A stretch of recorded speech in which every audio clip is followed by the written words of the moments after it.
What's going on, everybody? So it's been a while since I've done a video of this 25-gallon lagoon, so I'd love to do an update on my tank, show you guys how everything's going, show you some of the new fish, new corals, plans I have for the future, and then go over my equipment and some of the things like that in my tank. So let's just do an overview real quick, show you guys how everything's going, give you guys some shots of the whole tank.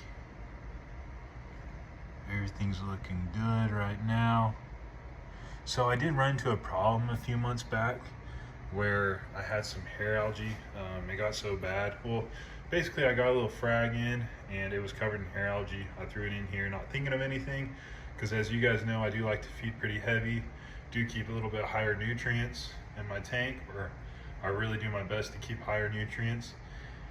And that hair algae just took off and exploded, and life got busy and it took over my tank, and some corals kind of struggled, but then I was able to eradicate that hair algae in about a week, really, when I was like, all right, I need to finally do something about this. I mean, I did everything else the same. I did water changes the same, I fed the same, I dosed the same, I just let the hair algae grow. But then about 1 week I was able to get rid of it. So if you guys are interested in that video, I'll make a video on how I was able to eradicate that. And I wish I would have done a video at the time, but life's been so busy, so it's been hard to make a YouTube video. But I thought now was a good time to do some updates. Let's see, some of the new things I got are some torches. So I have this gold torch. It is called a sun god torch. It's a beautiful torch. Back here I got a joker torch. It's got 2 heads. So obviously these guys are just on these little magnetic stands. They won't be able to stay there forever. One thing about my tank, if you can't tell already, I have a ton of coral, so I keep things pretty small. That means I frag a lot. I don't let things get too big. I consider myself a collector. Some people grow these huge colonies, and I think that is awesome. I think the hobby needs that. I like varieties of corals, so I keep my colonies small, frag a lot, and yeah, so I have a lot of smaller corals, but I have a lot of variety of corals. With that being said, like I do frag a lot, so if anyone's interested in any corals, just, you know, shoot me a message, leave a comment or something. Maybe we can work something out. I do have to get rid of corals quite a bit because they do grow pretty quickly in here, and as you can see, I'm running out of space. Maybe it's time to get a bigger tank. I need to run that one by the wife. She probably wouldn't go for that right now. But okay, let's get back on track. So new corals. So I got the torches. I finally got a bounce mushroom. Awesome coral. One of the grails and the ones I wanted the most. Finally got one. It's got its own space there down in the sand, looking good. Got some Acropora. Got a red one, and then this, right before I started the video, I had some hermit crabs go up and start bullying this guy, so he is sucked in at the moment. But it is a, let's see if I can focus. It is a green Ghani with these purple tips. Awesome looking Ghani, one of the coolest ones I've ever seen. Let's see, let me turn off the flow and take this lid off. By the way, this lid is a Red Sea lid. And if you guys are interested, another video idea, I will make a video on that. It's an awesome lid. Don't be scared by the DIY lids. It's freaking beautiful. You know, I was thinking about buying one of those, gosh, I forget the name, but they're on Facebook. Starts with a K. I don't know, people see them. They're freaking awesome lids. I'd love to have one of those lids one of those days, but I just don't have the money for it right now. So I went with the Red Sea, and can't complain. It's been an awesome lid. All right. Can't tell I have ADD, so I get off track quite a bit. So corals. So I got the bounce mushroom. It's doing awesome. I got a bunch of Cyphastria over here. So this Cyphastria has really taken off. It is looking great. It's almost, gosh, this pump is still on. All right, there we go. So it's looking great. It's pretty much taken over that whole rock, the media shower right there. I have some other Cyphastia right there. That is called a bling bling, that brown one right there. Then I have these other two. So the goal for this side of the tank, basically this glass wall, is to have it covered in Cyphastia. I think that would look really cool all over the glass. That's the vision for that side. And the vision for this side is to have Monopora all over the glass. I am getting rid of these two chalice corals. They will be going. They're beautiful, but I am going to make all Monties on this side. I'll move this encrusting Monty over here on the back glass, and then I'll also move that Monty over here and just have that whole glass filled up with Monty. It'll look beautiful. My Duncan's doing great. It's splitting into more heads. I do need to frag it soon. I got a trumpet coral back there. Man, I had this trumpet coral for a long time and it just wasn't growing for me for whatever reason. It wasn't dying, it just wasn't growing. But I moved it into this back corner and it loves this area. It's kind of blocked from viewing. I know it's back there, so that's good enough with me. But as you can see, it's starting to split, it's starting to grow. It looks really puffy, it looks awesome. GSP, I moved it from, I had a corner rock here. If you've seen my other videos, I ended up selling that corner rock and I cut off just a few pieces from that corner rock and I glued it to this back wall and it's just taken off so quickly. I don't know if it's just got better flow here, better lighting, more area to spread out, but it's loving it. It's growing so fast. So eventually it'll take over this whole back wall. Some other things that are growing fast, these mushrooms. My goodness, these started out with one. And as you can tell, there's more than one. These ones over here on the right, they're splitting like crazy. These ones, they basically drop a foot underneath them, so they'll move out of the way and they'll drop a little foot, and then that foot will grow into a bigger one, and then so on and so forth.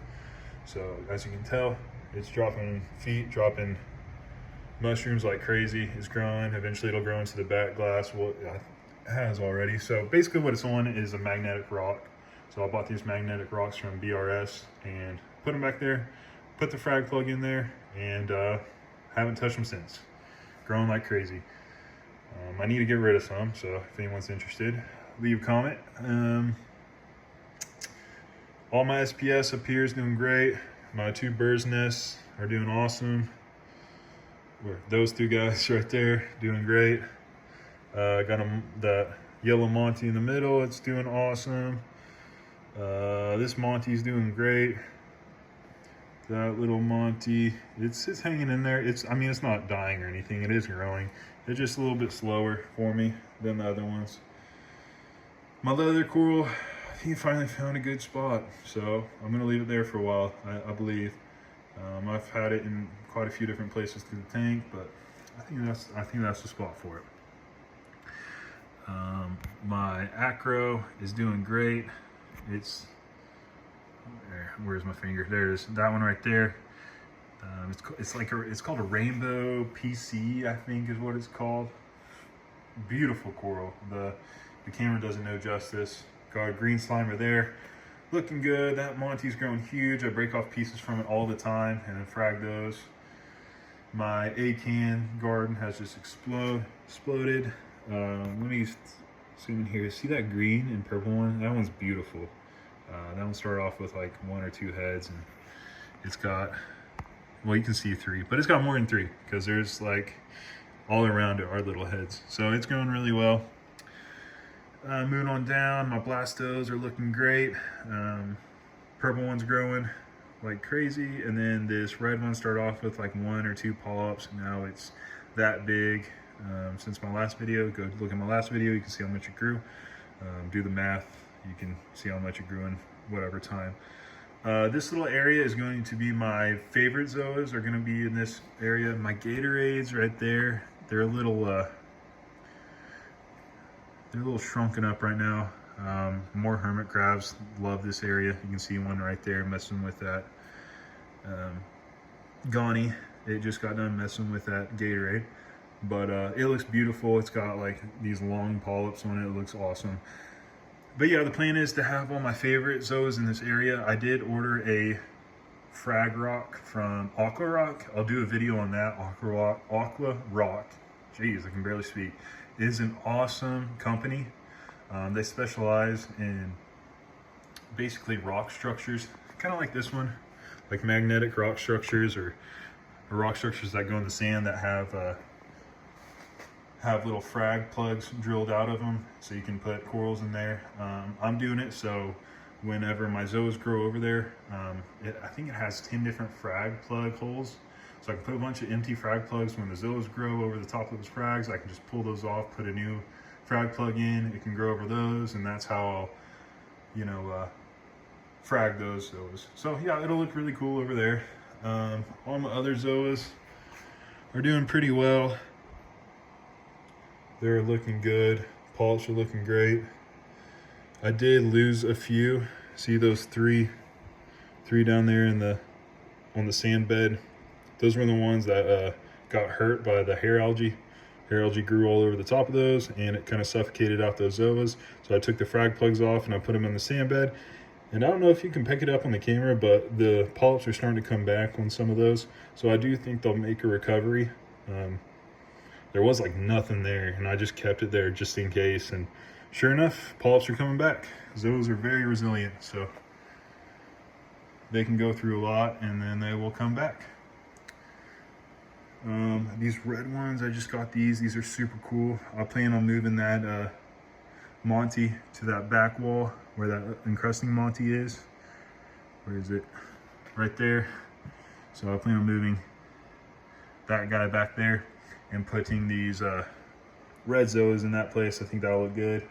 These other zoas, these other two right here, they'll go over here on that aqua rock. I can't say that word for whatever reason when it comes in, so that'll look good. So those are my plans. Oh yeah, one other thing, my clove polyps. One of my favorite corals in here, just looking amazing, growing like crazy. So the plan for these clove polyps were to stay in this one little area. So that is a rock island down there. That rock that they're on isn't attached to anything. But what happened was, it was pretty cool. I wish I would have taken a video of it. Basically, it sprouted this root that like swayed in the flow, and it was looking to expand. So what it did is eventually that root grew so big that it expanded and it touched onto this rock, this upper rock here, and then it grew onto that rock, and then now they moved to this upper rock. It was really cool. So they can send out these sweeper tentacles, root things, and move places. I thought that was really cool to see. So I'm just letting them do their thing because I don't think I can stop them. Eventually they'll find a way to go somewhere else. So it's really cool. I love those things. They look great. So that's it. As far as the fish go, I have my two clowns that I've had in here for a while. I have a Tomini Tang, so please don't shoot me. This Tang isn't here to stay. You know, it's to help with the hair algae. As you can see, it's pecking at the hair algae right now. So it's just here to help out with the hair algae. It is eventually going to go into my buddy's like 300-gallon tank that has a lot of other tangs, a lot of other fish. So he needs it to grow out a little bit. Before then, I had an algae problem. It was perfect. As you can see, he's healthy, he's happy. He was in a 10-gallon tank at the aquarium store, so he's doing good in here for now. He is small, guys, about as big as those clownfish there. And those clownfish are not full grown at all. So he's doing good, loving life. I have a hawkfish in here. Oh, there goes. Turn that back off. There goes my flow. Hawkfish in here is doing good. Where is he? There he is. So he usually just perches up here on the topper part, up here on these racks, or over there on that one, just like that. That's what he does all day, just perches up there. And then I have a pygmy possum wrasse that just swims around, and he stays in the back area. There he is right there. So yeah, it's pretty cool. All the fish keep to their own areas. The clowns think they're getting fed, that's why they're up here, but usually they're just back by that frog spawn. That wrasse stays along the back wall. That guy just perches all day up on up on these little platforms, and the Tomini Tang kind of takes care of the rest of the area and in that cave area. So they all have their spot. They're not fighting, everybody gets along. So we've got a good system going in here. And also I need to keep my nutrients higher with all these corals, extra fish, help that out. By no means is my ammonia high, my nitrate's too high, everything looks good. So I'm happy with how everything is. As far as my equipment goes, got 2 AI primes. I did make a video on my AI prime, so if you're interested, you can take a look at that video. I did up the schedule a little bit. I can make another video on AI primes if anybody's interested. They're sitting about 9 inches off the water. They're about 19 watts. If you open up the AI Prime app, it shows you how many watts they're running at. They're running at 19 watts. So if that helps you out, good. If not, I mean, I can post my schedule somewhere, but that's how they're running. Mostly blues, only 4% white. UV, I know my UV is about 50%. If getting higher than that, I feel like it kind of melts the plastic a little bit. I could be wrong on that. That's what I read somewhere, so I keep my UV around 50. I do have a protein skimmer by Bubble Magnus. I can make a video on that. It is an awesome little skimmer. I have a UV sterilizer in there by Innovative Marine. Awesome product, keeps my water clear. I've got new fish, so it helps with any ick outbreak. Also with algae, I believe it helps out with hair algae. In the middle here, you see I have my dosing. Pump is going straight to my display. Now, I plan on making a video on why I do that, but there is a reason why I do dose it into the main display, and I have played around with that a lot, so stay tuned for that video. I have the Refugium. It's doing good. It's just got Chaeto in there. It's got a little Innovative Marine. I believe that's who makes that light. But yeah, that light's just stuck to the back. It's called a Chaeto Max. And then I just have some biomedia in here. That's pretty much all I run. I got an MP10 and I dose all for Reef. Pretty simple setup. Nothing too fancy. So yeah, that's my tank. Ooh, almost dropped my phone. So yeah, that's my tank. If anyone has any questions, please leave them down in the comments. I appreciate you guys watching. I know I've been away for a while. Life's just gotten hectic. Had a kid, all of that stuff. So YouTube had to take a break on it. But I do plan on making some more videos here in the near future. So if you have any questions, any video ideas, just leave them down in the comments. I'm happy to answer them. Thank you for watching if you made it to the end. And just know I appreciate it. Thanks, bye.